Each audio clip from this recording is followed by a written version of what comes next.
ఆమె విశేషమైన తన కృపచేత దేవుడు నింపి నడిపించునుగాక.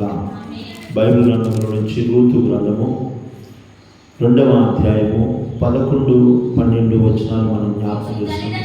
నీవు నీ తల్లిదండ్రులను నీ జన్మభూమిని విడిచి ఇంతకు ముందు నువ్వు ఎరగని జనమునందుకు వచ్చితివి. యెహోవా నీవు చేసిన దానికి ప్రతిఫలము ఇచ్చును.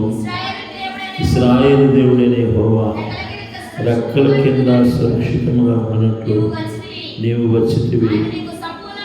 ఆయన నీకు సంపూర్ణమైన బహుమానం ఇచ్చునని ఆమెకు ఉత్తరం ఇచ్చును. దేవుడు తన పరిశుద్ధ వాక్కులు మనందరి వినికిల్లో దీవించునుగాక. ఆమేన్. దేవుని ప్రజలారా, ఈ చదువుకున్న భాగంలో నుంచి కొన్ని మాటలను మనం జ్ఞాపకం చేసుకుందాం. గత కొన్ని వారాల నుంచి ఈ యొక్క భాగాన్ని మనం ధ్యానం చేస్తూ ఉన్నాం. రూతుకు అదేవిధంగా బోయాజుకు జరుగుతున్న సంభాషణ ఇది. వీళ్ళిద్దరూ మరి పొలంలో కలుసుకోవటం, పొలంలో మాట్లాడుకోవటం జరుగుతున్న పరిస్థితులు మనం చూస్తూ ఉన్నాం. కొన్ని విషయాలు బోయాజు రూతు గురించి తెలుసుకొని మాట్లాడుతూ ఉన్నాడు. అమ్మా, నీ జన్మభూమిని, నీ తల్లిదండ్రులను నువ్వు విడిచిపెట్టి నీవు ఎరగని జనము మధ్యకు నువ్వు వచ్చావు. మనం చదువుకుంటున్నాం. మనం పోయిన వారం నుంచి, కొన్ని వారాల నుంచి రూతులో ఉన్న గొప్పతనం ఏంటంటే స్వార్థము లేని వ్యక్తి. ఏ వ్యక్తి అంట? స్వార్థము లేని వ్యక్తి, స్వయాన్ని చంపుకునే వ్యక్తి. మనం ఒక విషయాన్ని గమనిద్దామండి. స్వార్థం ఉంటే ఆమె ఏం చేస్తుందంటే, ఆమె అత్త ఎమ్మటి రాకపోయేదే. ఒకవేళ అత్త ఎమ్మటి వచ్చిందంటే ఆమెకు గొప్ప ఆస్తి ఏమీ లేదు. ఉందండి? వయసు అయిపోయిన ముసలామె, భర్త లేని ఆమె, పిల్లలు లేని ఆమె, ఆమెకు ఆస్తి ఏమీ లేదు. తినటానికి సరిగ్గా లేదు. తినటానికి లేకపోయేసరికి కోడలు వెళ్ళి పరిగెరుకుని వచ్చి అది పెట్టిందే తినే తిండి, అలా బ్రతుకుతున్న జీవితం అన్నది. అలాంటి అత్తనే వెంబడించి వచ్చిందంటే తనకి తల్లిదండ్రులు ఉన్నారు, సహోదరులు ఉన్నారు, మంచి స్థితిలో ఉన్నా కానీ వాళ్ళందరినీ విడిచిపెట్టి అత్త వెంబడిపడి వచ్చింది. దేవుని ప్రజలారా, ఆమె స్వార్థం లేనిది. కనుక దేవుని బిడ్డలుగా మన జీవితాల్లో కూడా స్వార్థం ఉండకూడదు. ఈరోజు ఎక్కడ చూసినా అంత్యదినాల్లో మనుషులు ఎలా ఉంటారంటే స్వార్థ ప్రియులుగా ఉంటారంట. ఎలా ఉంటారు? స్వార్థం అంటే నాది, మాది అని చూసుకునే విధానం ఈరోజు ఎక్కడ చూసినా అలాగే ఉందండి. నాది, మాది, ఇలాగే మాటలు మాట్లాడుతూ ఉన్నాం. కానీ యేసు ప్రభు వారు స్వార్థం లేని వ్యక్తి. ఆయన నాది అంటూ ఏమి లేదు. ఆయన మనకు అంటే స్వార్థం ఉన్నవాళ్ళు తనలు చూసుకుంటారు, స్వార్థం లేని వాళ్ళు ఇతరుల మేలు కోరుకుంటారు. యేసు ప్రభు తన మేలు కోరుకోలా, ఇతరుల యొక్క మేలు కోరుకున్నాడు. కనుక సింహాసనాన్ని విడిచిపెట్టాడు, దేవునితో ఉన్న సమానత్వాన్ని విడిచిపెట్టాడు, దేవుని యొక్క పరలోక రాజ్యాన్ని విడిచిపెట్టాడు.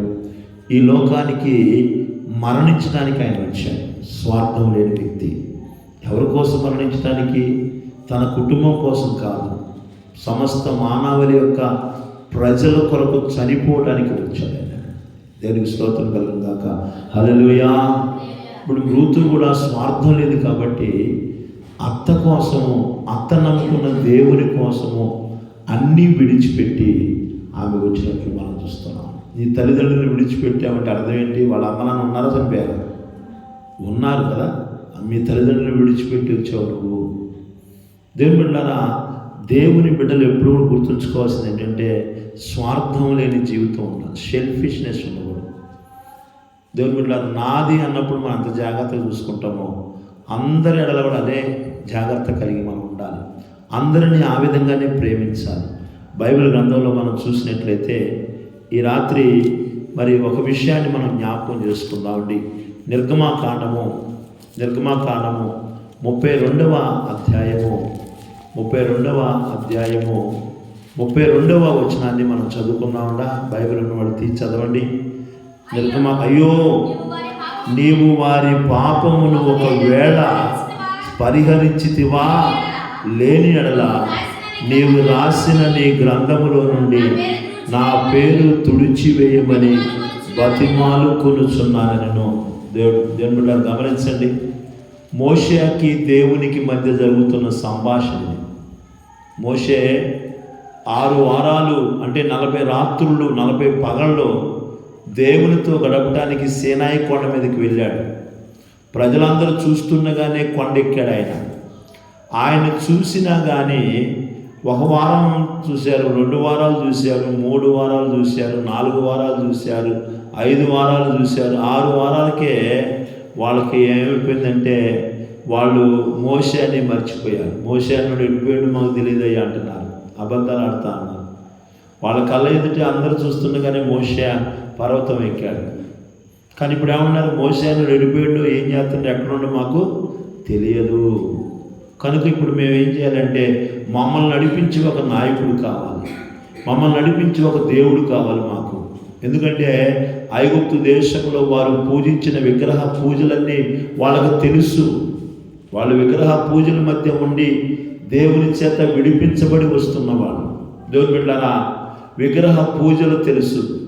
ఐగుప్తు దేశంలో దూడలను ఆవులను పూజిస్తారు కనుక అదే రూపము తయారు చేయించుకొని ఇప్పుడు దాని దగ్గర ఏం చేస్తున్నారంట, దూడను తయారు చేసుకొని దేవునికి పండగ చేస్తున్నారు. చూడండి, అంటే ఏంటి, దూడ అని చెప్పుకుంటూ దూడను పెట్టుకొని దేవునికి ఆరాధన చేస్తున్నారు. ఈనాడు కూడా చాలామంది కొన్ని బొమ్మలు పెట్టుకొని దేవుని ఆరాధన చెప్పి దేవునికి అలా నడుచుకునే వ్యక్తులు చాలామంది ఉన్నారు. మేము చేసేది బొమ్మలు కాదు, ఇది దేవునికి ఆరాధన చేస్తున్నాం. అవి బొమ్మలే కదా, అవి బొమ్మలేనండి. ఎవరో నుంచి తయారు చేసిన బొమ్మని దూడ తయారు చేసాడు, బంగారపు దూడను తయారు చేశాడు. దూడ తయారు చేయడానికి వాళ్ళ దగ్గర ఉన్న బంగారం అంతా ఇచ్చారంట. దేనికోసం? దూడ తయారు చేయడానికి. జీవం గల దేవుని మందిరాన్ని తయారు చేయడానికి మనం ఏమిస్తున్నాం? ఒకసారి ఆలోచించండి. దూడను తయారు చేయడానికి వాళ్ళకున్న బంగారాలన్నీ, చెవు పోగులు, ముక్కు పోగులు, చేతులు, మెళ్ళను గొలుసులు ఇవన్నీ ఇచ్చారంటండి. దీనికి ఒక బంగారపు దూడను తయారు చేయడానికి. కానీ జీవం గల దేవుని మందిరాన్ని తయారు చేయడానికి మనం ఏమైనా ఇస్తున్నామా? బంగారం ఇస్తున్నామా? అమ్మో, బంగారం ఇస్తే మన ప్రాణాలు పోతాయి కూడా. బంగారం ఇస్తున్నా. ఒక దూడను తయారు చేయడానికి ముక్కులు కొన్ని, చెవులు కొన్ని. ఎందుకంటే అవన్నీ దేవుడే వారికి ఇప్పించాడు. బంగారంతో వాళ్ళని ఐగుప్తు దేశం నుంచి తీసుకొని వచ్చాడు. ఇప్పుడు బంగారంతో దేవుడు ఇచ్చాడు కనుక ఇప్పుడు వాళ్ళు ఒక దూడను తయారు చేయడానికి అహరోను అడుగుతున్నాడు, మీ దగ్గర ఉన్న మీ చెవులకి ముక్కులకున్న ఆ బంగారాన్ని తీసుకురండి అన్నప్పుడు వాళ్ళందరూ కూడా అన్నీ కూడా బంగారాన్ని తీసుకొచ్చి ఏం చేస్తున్నారండి? ఏం చేస్తున్నారు? అహరోనుకి ఇచ్చారు. అంటే ఒక దూడను తయారు చేయడానికి, జీవం లేని దాన్ని తయారు చేయడానికి వాళ్ళకున్న విలువైన వస్తువులన్నీ ఇచ్చారండి. మరి జీవం గల దేవునికి మనం ఏమిస్తున్నాం? 6 రోజులు 7 రోజులు కాపాడి దేవుడికి 10 రూపాయలు సందాయిస్తున్నాం, 20 రూపాయలు సందాయిస్తున్నాం. 50 అంటే అబ్బో, 50 అంటే కదా, దాన్ని మించిందంటే అమ్మా 50 రూపాయలు. 7 రోజులు నిన్ను కాపాడుతూ ఉన్నాడు, 7 రోజులు నిన్ను పోషిస్తూ ఉన్నాడు, 7 రోజులు నీకు మంచి ఆరోగ్యాన్ని ఇస్తున్నాడు, మంచి క్షేమాన్ని ఇస్తున్నాడు, బలాన్ని ఇస్తున్నాడు, ఆశీర్వాదాన్ని ఇస్తున్నాడు. దేవుడు నువ్వు అన్నీ అనుగ్రహిస్తున్నాడు. కానీ దేవునికి మనం ఎంత ఇస్తున్నాం? ఆదివారం వచ్చే 10 రూపాయలు చందా ఇస్తే సరిపోతుంది మనకి. నా పని దీనికి దండం పెట్టుకున్నా 10 రూపాయలు చందా ఇచ్చి రాదు నాకు ఈ వారం అంతా దేవుడు చేసిన మేలుకు నేను ఏమి చేశా కృతజ్ఞత తెలియజేసి ఒక 10 రూపాయలు కానుకేసా అనుకుంటున్నారు చాలామంది. దేవుని ప్రజలారా, జీవము లేని ఒక బంగారపు దూడను తయారు చేయటానికి విలువైన బంగారాన్నంతటి ఇచ్చారు. ఈరోజు కూడా చాలా చోట్ల జరుగుతున్న పరిస్థితి ఇదే. జీవం లేని వాటికి కూడా లక్షల వేల కోట్లు ఖర్చు పెడుతున్నారు ఈరోజు మానవుడు. మనుషులు చాలా ఖర్చు పెడుతున్నారండి జీవం లేని వాటిని తయారు చేయడానికి, మాట్లాడలేని వాటిని తయారు చేయడానికి, నడవలేని వాటిని తయారు చేయడానికి కొన్ని వేల కోట్లు ఖర్చు పెడుతున్నారండి. దేవుని బిడ్డలారా గమనించండి, ఈరోజు మన పరిస్థితి ఎలా ఉంది? పనికిరాని వాటి కోసం లక్షల కోట్లు ఖర్చు పెడుతున్నారు. ఈరోజు జీవం గల దేవుని కొరకు ఎంత ఖర్చు చేస్తున్నాం? జీవం గల దేవుని ఆలయమునకు ఏమిస్తున్నావు నువ్వు? జీవము గల దేవుని పరిచర్యకు. ఈ పరిచర్య అంటే మహిమ పరిచర్య అంట. ఏంటంట? మహిమ పరిచర్య. మహిమ గ్లోరియస్ గాస్పల్ మినిస్ట్రీ అంట. అంటే ఏంటి? మహిమ సువార్త సంఘం అంటండి. ఇదేంటంటే మహిమకరమైన సువార్త. మహిమ లేని వాటికి కోట్లు ఇస్తున్నారు. మహిమ గల దేవుని మందిరానికి ఏమిస్తున్నావు నువ్వు? ఏమిస్తున్నావు? కొంచెం చిన్న బంగారపు కమ్మీని ఇస్తున్నావా? చిన్న ముక్కులేనిస్తున్నావా? చెవిలేనిస్తున్నావా? ఇక మెడలోదండి ఆడక్కర్లే. మనం వాళ్ళందరూ కూడా బంగారం ఇస్తే ఒక పెద్ద దూడను తయారు చేస్తున్నారు. ఇప్పుడు అంటున్నారు వాళ్ళు, దూడ ముందు మనం దేవుని ఆరాధన చేద్దాము అంటున్నారు. దూడను పెట్టుకొని దేవుణ్ణి ఆరాధన చేద్దాం అనుకుంటున్నాం. దేవునికి పండగ చేద్దాం అనుకుంటున్నాను. ఈ రాత్రికాల సమయంలో వాక్యం వింటున్న ప్రియమైన దేవుని బిడ్డలారా, ఒకసారి పరిశీలన చేసుకోండి. దేవుడు చూశాడు, దేవుని కోపం వచ్చింది. మోషే దేవుడు, మోషే నీ ప్రజలు ఏం చేస్తున్నారు చూడుకో. నువ్వు కొండ దిగి వెళ్ళినప్పుడు అక్కడ గొప్ప ఉత్సవం చేస్తున్నారు, గొప్ప పండుగలు చేస్తున్నారు, గొప్ప తిరునాళ్ళలాగా చేస్తున్నారు. మోషేకి చాలా కోపం వచ్చిందండి. మోషేకి కోపం వచ్చింది. దిగి వచ్చేసరికి దేవుడు అన్నాడు, ఈ ప్రజలు మాట వినని ప్రజలు, ఈ ప్రజలు లోబడని ప్రజలు. మోషే నువ్వు పక్కకు తప్పుకో, నేను ఆ ప్రజల్నే చంపి నీకు వేరొక జనాంగాన్ని అనుగ్రహించి నిన్ను గొప్ప చేస్తా, తప్పుకోవయ్యా అంటున్నాడు దేవుడు. తప్పుకో. 10వ వచనం మనం చదివినట్లయితే ఆ యొక్క 32 10వ వచనం చదవండి. కావున నీవు ఊరకుండుమో, నా కోపము వారి మీద మండును, నేను వారిని కాల్చివేసి నిన్ను గొప్ప జనముగా చేసేదినని మోషేతో చెప్పగా, ఓ మోషే తప్పుగా నువ్వు, ఈ ప్రజల మీద నా కోపం రగులుకొని ఈ ప్రజలను నేను ఏం చేస్తానని అంటున్నాను, కాల్చి వేస్తాను. ఏం చేస్తాను అంటాడు? కాల్చి వేస్తాను అంటున్నాడండి. కాల్చి వేస్తాను. దేవుని బిడ్డలారా, వాళ్ళు చేసిన పాపము అంతటి కోపాన్ని తెచ్చింది. ఏంటి వాళ్ళు చేసిన పాపం అంటే, దేవుడిని కాని ఒక బొమ్మను చేసుకొని ఇది దేవుడిని మొక్కటం వాళ్ళు చేసిన పాపం. నువ్వు దేవుని తప్ప దేన్ని మొక్కుతున్నావో అది పాపమే.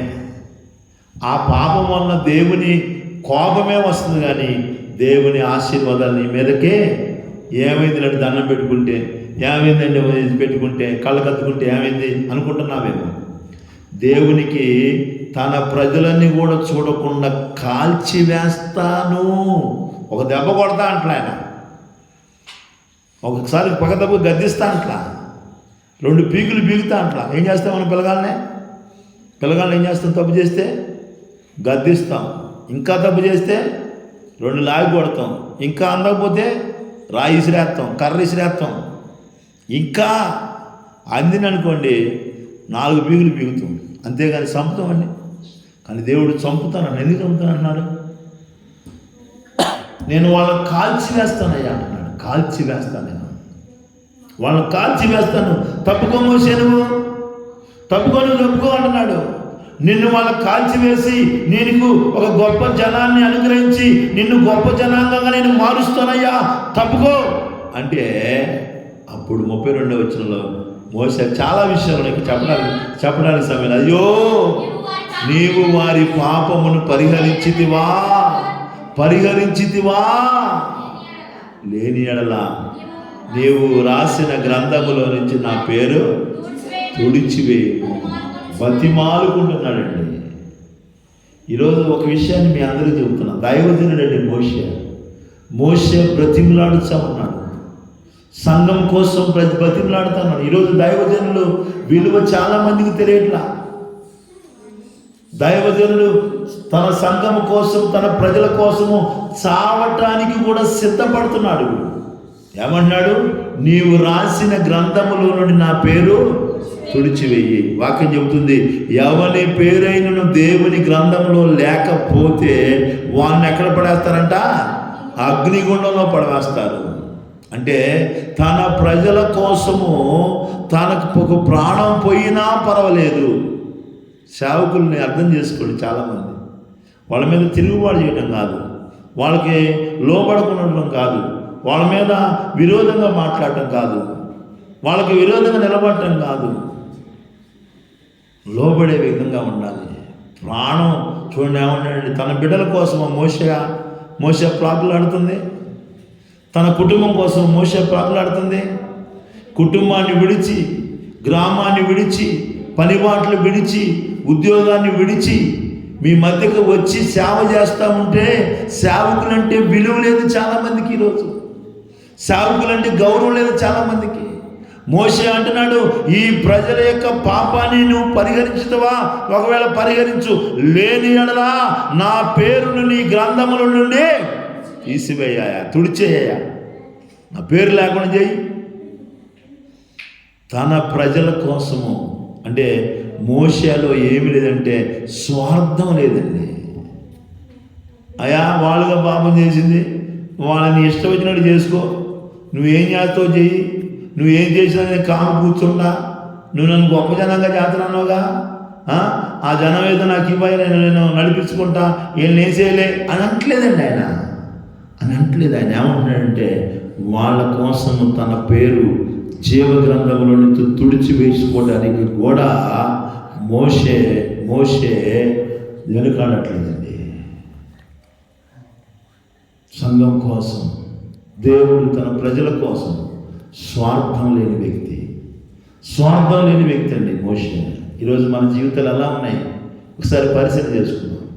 ఇంట్లోని అన్నదమ్ముల మధ్య స్వార్థం, అక్కచెల్లెల మధ్య స్వార్థం, సంఘంలో స్వార్థాలు. ఏమండి, సంఘంలో దేవుని ఆరాధిస్తున్నా కానీ స్వార్థాలు. ఇందాక ఒక ఆయన మాట్లాడుతూ అన్నాడు, అయ్యా నేను తాగుతున్నప్పుడు దేవుని మాట వినేవాడిని అయ్యా. ఏంటంట తాగుతున్నప్పుడు అంటే ఏమిటంట, తాగుతూ ఉన్నంట దేవుడి మాట. ఏ మాట నువ్వు అన్నా అని అడిగా. అయ్యా పంది మాంసం, బాతు మాంసం ఇలాంటివి తినకూడదు అన్నాగా దేవుడు, అందుకే నేను తింటలా. మరి తాగుతున్నావుగా, తాగమని చెప్పిండు దేవుడు. ఏమండి, తాగమని చెప్పిండు దేవుడు. చూడండి, దేవుడు మాట ఏంటంట, తాగేటప్పుడు కూడా దేవుడు మాట ఏంటంట. వాక్య ప్రకారం నడుచుకున్నాను నేను. దేవుడు పంది మాంసం తినొద్దండు, నేను తినలా. కొంగ మాంసం తినొద్దండు, నేను తినలా. ఇది పాటిస్తున్నా కాబట్టి తాగమని చెప్పిండు అంటే అనలేదు. ఈరోజు ఎలా ఉంది మన పరిస్థితి? ఒకటి చేస్తున్నాగా ఇంకోటి చేయకపోయినా పర్లేదు అనుకుంటున్నావా? ఆజ్ఞలన్నీ పాటించి ఒక దానిలో తప్పిపోయినా అది పాపమే. నా ప్రియమైన దేవుని బిడ్డలారా, చూడండి, మోషే తన కోసము చనిపోవాలనుకోవట్లా. మోషే తన కోసము తన పేరు తుడిచిమే అంట్లా, తన కుటుంబం కోసం అనట్లేదు. కానీ ఇశ్రాయేలు ప్రజల మీద దేవుడి కోపం రగులుకొని వారిని నేను చంపివేస్తానని దేవుడు చెబుతున్నప్పుడయ్యా వాళ్ళని క్షమించు, లేకపోతే నా పేరు నీ జీవ గ్రంథంలో నుంచి తుడిచివేయి అంటున్నాడు. అంటే ఏంటి? సంఘం కోసము, పొరుగువాని కోసము, తను నడిపించే ప్రజల కోసము. ఏమండి, నాయకుడి కోసం చనిపోయాడు అన్నారు. ఆ మధ్య ఒక నాయకుడు చచ్చిపోతే దాదాపు 500-600 మంది చచ్చారండి. ఒక నాయకుడు చనిపోతే అంటే నాయకుడి కోసం చనిపోయాడు ఉన్నారు, నాయకుడి కోసం ప్రాణం పెట్టేవాడు ఉన్నారు. కానీ ఈ నాయకుడు తన ప్రజల కొరకు ప్రాణం పెట్టడానికి సిద్ధంగా ఉన్నాడు. చెప్పకూడదు గట్టిగా. లోకంలో నా నాయకుల కోసం మనుషులు ప్రాణం పెట్టడానికి సిద్ధపడతారు, కానీ మనం ఆరాధించే దేవుడు, నీవు వెంబడించే దైవజనులు సంఘము కొరకు ప్రాణం పెట్టడానికి కూడా సిద్ధంగా ఉంటారండి. ప్రాణం తీయడానికి కాదు, ప్రాణం పెట్టడానికి, సంఘం కోసం ప్రాణం పెట్టడానికి సిద్ధంగా ఉంటారు. లోకంలో ఉన్న నాయకుల కోసం ఏం చేస్తారు? ఆయన చుట్టూ తిరిగేవాళ్ళు, అయ్యా నాయా మంత్రి గారు, ఎమ్మెల్యే గారు, నీకోసం ప్రాణం పెట్టడానికైనా మేము రెడీ అంటారు. కానీ ఈ నాయకుడు ఎలాంటి వాడు అంటే ప్రజల కోసం ప్రాణం పెట్టడానికి. ప్రజల ప్రాణాలు తీసుకునే నాయకులే ఉన్నారు, కానీ ప్రజల కోసం ప్రాణం పెట్టే నాయకుడు ఎవరైనా ఉన్నారంటే ప్రభువైన యేసుక్రీస్తు మాత్రమే. దేవునికి స్తోత్రం, హల్లెలూయా. ఆయన మాత్రమే ప్రాణం పెట్టేవాడు. ఆయన మాత్రమే ప్రాణం పెట్టేవాడండి. ప్రాణం పెట్టాడు ఆయన. నేను నా గొర్రెల కొరకు ప్రాణం పెట్టుచున్నాను, నా గొర్రెల కోసం ప్రాణం పెట్టుచున్నాను. ఎంత గొప్ప త్యాగశీలి. కనుక దేవుని వెంబడిస్తున్న మనము కూడా మన కొరకు కాకుండా పొరుగు వాని కొరకు, తోటి వారి కొరకు ప్రాణం పెట్టాల్సిన బద్ధులమై ఉన్నాము. స్వార్థాన్ని త్యాగం చేయాలండి. బైబిల్ గ్రంథంలో ఒక విషయాన్ని చదువుకొని మనం ముగించుకుందాం. చూడండి, లేఖన భాగం నుంచి యోహాను రాసిన మొదటి పత్రిక 3వ అధ్యాయము 16వ వచనాన్ని చదువుకొని మనం ముగించుకుందాం. సమయం అయిపోతా ఉంది కనుక 16వ అధ్యాయము 3వ అధ్యాయము 16వ వచనం, యోహాను రాసిన మొదటి పత్రిక. ఆయన మన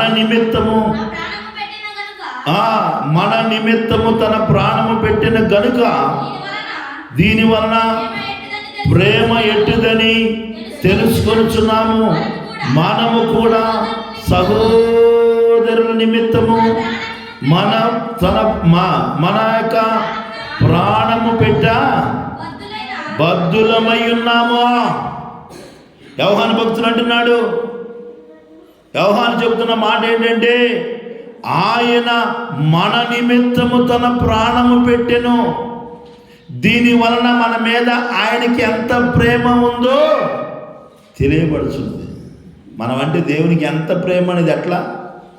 కొంతమంది అంటారు, నేనంటే ప్రేమ ప్రేమ ప్రేమ అంటున్నావు, మంచిదే, నా కోసం ఏమైనా తెచ్చినవా? తెచ్చినవులు 500 రూపాయల చీర, తెచ్చినవులు 1000 రూపాయల చీర, తెచ్చినవులు 5000 చీర, ఆమెడు 10,000 తెచ్చుకుంది.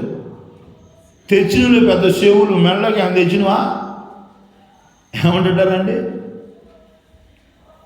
రింగు తెచ్చితే విజయనో రింగు, చెవులు ఇవేగా, చెవులేగా, మెళ్ళ ఇదేగా, నడుము కొట్టానని తెస్తే. ప్రేమ ఉంటే ఏం చేస్తారు తెలుసండి? ప్రేమ పెట్టే గుణాన్ని తెలియపరుస్తుంది, పెట్టే విధం పెడుతుందండి. ప్రేమ పెట్టిద్దా, తీసుకుంటుందా? ప్రేమ ఉన్నోడు పెడతాడండి, ప్రేమ లేనోడు తీసుకుంటాడు. ఇదే సింపుల్ లాజిక్. నీ భర్తకు నీ మీద ప్రేమ ఉందంటే నీకు పెడతాడు, నీ మీద ప్రేమ లేదని నీ దగ్గర నుంచి లాక్కోవటమే. కొంతమంది మాటలు చెప్తూ ఉంటారు, మాటలైతే అబ్బో నువ్వంటే ప్రేమ, నువ్వు లేనిది నేను ఉండలేనని చెబుతూ ఉంటారు. కానీ యేసు ప్రభు వారు మాటలు చెప్పినోడు కాదండి, మాటలు చెప్పాల, చేతల చేత చూపించినవాడు ఆయన. ప్రేమ ఆయన చెబుతున్నాడు, వాక్యం చెబుతుంది, ఆయన మన నిమిత్తము తన ప్రాణము పెట్టెను. దీని వలన ఏమర్థమవుతుందంటే మనకి, దేవుని బిడ్డలారా, దేవుడు మన ఎడల ఎంత ప్రేమ కలిగి ఉన్నాడు, దీని వలన ప్రేమ ఎట్టుదని తెలుసుకొనుచున్నాము. మన కొరకు అంటే పాపులమైన మన కొరకు, నీచులమైన మన కొరకు, పనికిరాని మన కొరకు, తృణీకరించబడిన మన కొరకు, వెలివేయబడిన మన కొరకు, అపరాధులమైన మన కొరకు, దేవుని బిడ్డలారా, మరి పాపములతో, దోషములతో, అక్రమములతో నింపబడిన మన కొరకు ఆయన తన ప్రాణాన్ని పెట్టాడు. దీని వలన ప్రేమ ఎట్టుదో తెలుసుకొనుచున్నాము. కనుక యేసయ్యకి మన మీద ఎంతో ప్రేమ ఉంది. ప్రేమ ఉన్నప్పుడు ఏం చేస్తారంటే ప్రాణం పెట్టడానికి సిద్ధపడతారు. ఇప్పుడు మోషేకి సంఘం అంటే ఏముందంట? ప్రేమ ఉంది. అందుకనే అయ్యా వాళ్ళకి క్షమిస్తే క్షమించు, ఒకవేళ క్షమించకపోతే నా పేరు జీవ గ్రంథముల నుండి తీసివేయి అంటే. ఇప్పుడు ఏంటి? సంఘం అంటే ప్రేమ అండి. సేవకులు సంఘం అంటే ఎంతో ప్రేమ కలిగి ఉంటారు. చాలామంది సేవకు వచ్చి సేవలో చనిపోయిన వాళ్ళు చాలామంది ఉన్నారండి. సేవలో ఎన్నో సమస్యలు వచ్చి చనిపోయిన వాళ్ళు ఉన్నారు. ఎందుకు? సంఘం మీద ప్రేమ, దేవుడు అనుగ్రహించిన మంద మీద ప్రేమ. ఈరోజు వాక్యం ఇచ్చిన నా ప్రియమైన దేవుని బిడ్డలారా, మనము మన పొరుగు వారి అంటే ప్రేమ కలిగి ఉన్నామా? కనీసం మన సొంతూళ్ళంటే ప్రేమ కలిగి ఉన్నామా? ఒకసారి పరిశీలన చేసుకోవాలి. అందుకనే ప్రభు అంటున్నాడు ఇక్కడ, దీని వలన ప్రేమ ఎటుదనేది మనకి అర్థమవుతున్నది, మరి తెలుసుకొనుచున్నాము. మనము కూడా, ఎవరంట? మనము కూడా మన సహోదరుల నిమిత్తము ప్రాణము పెట్ట బద్ధులమై ఉన్నాము. దేవునికి స్తోత్రం. హల్లెలూయా, హల్లెలూయా. ఎంతమంది ఇక్కడ మీ పొరుగు వాని కొరకు ప్రాణం పెట్టడానికి సిద్ధంగా ఉన్నారు? కనీసం నీ ఇంటోళ్ళ కోసం ప్రాణం పెట్టడానికి సిద్ధంగా ఉన్నాం. ఒక అర్ధగంట మోకాలు వేసి ప్రార్థన చేస్తామా? సరే, ఒక అర్ధగంట కూర్చొని ప్రార్థన చేద్దాం. ప్రభువా, మా కుటుంబాన్ని రక్షించండి, మా కుటుంబాన్ని ఆశీర్వదించండి. ఒక అర్ధగంట ఏం చేద్దామా? కనీసం నీ ఇంటోళ్ళు పొరుగోళ్ళు రక్షణ పొందడం కోసం సంఘంలో ఎంతోమంది రక్షణ లేని వాళ్ళు ఉన్నారు. బాప్తీసం తీసుకున్నారు. ప్రభు, వాళ్ళందరూ రక్షించబడాలని వాళ్ళ కోసం మిమ్మల్ని అందరూ ఒక ప్రశ్న అడుగుతున్నా. అయ్యా, మందిరంలో రక్షించబడిన వాళ్ళ కోసం రోజుకు ఒక 10 నిమిషాలు నేను ప్రార్థన చేస్తున్నానయ్యా అన్నోళ్ళు చెప్పండి. కనీసం నా ఇంట్లో కోసం రోజుకు 10 నిమిషాలు ప్రార్థన చేస్తున్నాను చేతులు పైకెత్తండి. దేవుడు మిమ్మల్ని దీవించును గాక. మీ ఇంట్లో అంటే అది స్వార్థం అన్నమాట, అంతేగా? స్వార్థం కాదండి. ఈ సంఘంలో ఉన్న అందరూ రక్షించబడాలి, గ్రామంలో ఉన్న అందరూ రక్షించబడాలి. అది స్వార్థం పని. వాళ్ళను నీవు కాపాడినావా, క్షమించావా, క్షమించు, లేకపోతే నా పేరు తీసేయి, తుడిచేయి ప్రభు అంటున్నాడు. ఇక్కడ యోహాను కూడా అంటున్నాడు, మనము కూడా మన సహోదరుల నిమిత్తము ప్రాణము పెట్ట భక్తులమై ఉన్నాము. ప్రాణం పెట్టాల్సిన వాళ్ళు అండి మనం కూడా. ఈ రాత్రికాల సమయంలో వాక్యం నుంచి నా ప్రియమైన ధర్మలను, రూతులో స్వార్థం లేదు కాబట్టి దేవుడు రూతుని ఆశీర్వదించాడు. మోషేలో స్వార్థం లేదు కాబట్టి మోషే అనే పేరు ఇప్పటికీ యేసు ప్రభు కంటే కూడా గొప్పగా యూదులు ఎంచుతున్నారు మోషే అని. దేవుని స్తోత్రం. హల్లెలూయా. మనం కూడా అటువంటి వ్యక్తులుగా ఉండాలంటే స్వార్థం లేని వ్యక్తులుగా జీవించాలి. ప్రేమ అనేది మనలో ఉంటే స్వార్థం ఉండదండి. ప్రేమ లేకపోతే స్వార్థం. ప్రేమ గురించి పౌలు చెబుతున్నాడు, అది స్వప్రయోజనాన్ని విచారించుకోను. ప్రేమ అయినప్పుడు స్వప్రయోజనం చూసుకోదు. మోషేకి ప్రేమ ఉంది, రూతుకి ప్రేమ ఉంది, యేసయ్యకి మన మీద ప్రేమ ఉంది కాబట్టి ఆయన ప్రాణం పెట్టాడు. మనం కూడా ఆయనలాగా నడుచుకోవలసిన వారమే ఉన్నాము. మన కుటుంబం కోసం కాదు, మన పొరుగు వారి కోసం, మన సహోదరుల కోసం. అటువంటి కృపను దేవుడు మనకు అనుగ్రహించును గాక. దేవుడి కొద్ది మాటలు మనందరి వినికిల్లో దీవించును గాక. ఆమేన్.